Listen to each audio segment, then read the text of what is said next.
عربی زبان کا مقولہ ہے الانسان عبد الاحسان، انسان اپنی فطرت میں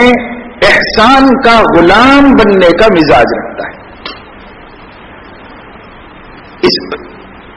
حوالے سے، اس تعریف سے دیکھا جائے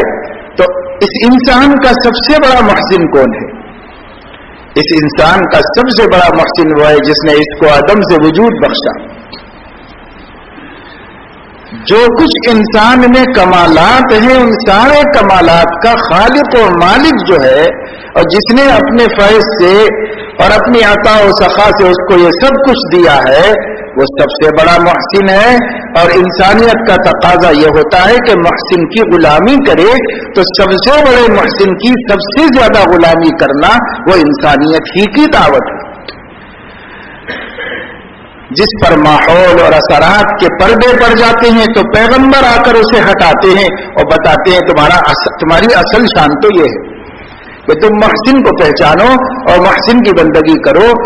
تمہاری یہ شان ہے۔ دیکھو تمہاری یہ شان مٹ رہی ہے، تمہارا یہ مزاج ختم ہو رہا ہے، لہذا پیغمبر آیا، ان کی اصلاح کر دیا،